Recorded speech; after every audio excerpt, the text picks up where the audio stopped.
দুই মোহাম্মদপুর বছিলা থেকে আমরা কয়েকটা কোম্পানি মিলে স্বাস্থ্য সেবায় নিয়োজিত বিভিন্ন প্রতিষ্ঠানে আমরা টার্গেট করে আজকে মোবাইল কোর্ট পরিচালনা করেছি। আমাদের মোবাইল কোর্ট পরিচালনায় বিজ্ঞ ম্যাজিস্ট্রেট র্যাবের সার্বক্ষণিক আমাদেরকে সহযোগিতা করেছেন। তিনি নিউরোসায়েন্স হসপিটাল পরিদর্শন সহ এখানকার যিনি পরিচালক আছেন, জয়েন্ট ডিরেক্টর, স্টাফ, নার্স এবং যারা সেবাগ্রহীতা তাদের সাথে কথা বলেছেন এবং সব কিছু পর্যবেক্ষণ সাপেক্ষে যেখানে ত্রুটি বিচ্যুতি আছে আমরা তাৎক্ষণিক সতর্ক করেছি। বিজ্ঞ ম্যাজিস্ট্রেট সতর্ক করেছেন এবং এখানে যারা দালাল শ্রেণী আছেন, যারা রোগী সেবার বিপরীতে হয়রানি করছেন মর্মে অভিযোগ আছে বলে আমরা তদন্ত সাপেক্ষে যাচাই বাছাই সাপেক্ষে আজকে সরযোগ নিয়ে অভিযান পরিচালনা করলাম।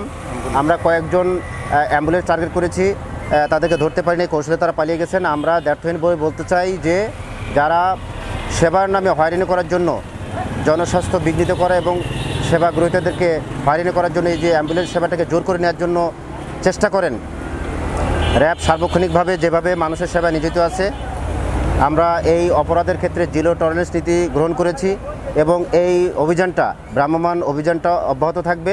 আমরা নাগরিক সেবায় দৃঢ় প্রতিজ্ঞ। একই সাথে এখানে যারা অবৈধভাবে ভ্রাম্যমাণ ওষুধ বিক্রি করছেন তাদেরকে সতর্ক করা হয়েছে, জরিমানা করা হয়েছে এবং একজন ওষুধ ক্রেতা তিনি বিজ্ঞ ম্যাজিস্ট্রেটের কাছে অভিযোগ করেছেন যে তার ওষুধ কেনার ক্ষেত্রে হয়রানি করা হয়েছে, বেশি দাম নেওয়া হয়েছে, সেটাও বিজ্ঞ ম্যাজিস্ট্রেট আমলে নিয়েছেন।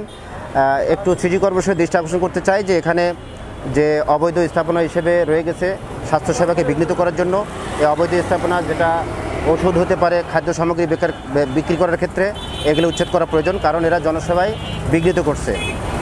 আশা করি আমরা জনগণের যে সেবা সাড়া পাচ্ছি, এখানে যারা স্টাফ আছে তারা যেভাবে আমাদেরকে তথ্য দিয়ে সহযোগিতা করছেন, আশা করি এরকম সহযোগিতা পেলে আমরা এইভাবে মোবাইল কোর্ট জনস্বাস্থ্যের সামনে রেখে আমরা করতে পারবো। এবং যারা এই কাজে বিঘ্ন ঘটাচ্ছেন, অ্যাম্বুলেন্স সেবা হোক, গাড়ি সেবা হোক, টিকিট কাটার ক্ষেত্রে অথবা ডাক্তারের চেম্বারে গিয়ে হয়রানি করা, তাদেরকে হুঁশিয়ারি করছি আপনারা এই ধরনের অন্যায় কাজের সাথে জড়াবেন না এবং সতর্ক হন। ধন্যবাদ সবাইকে।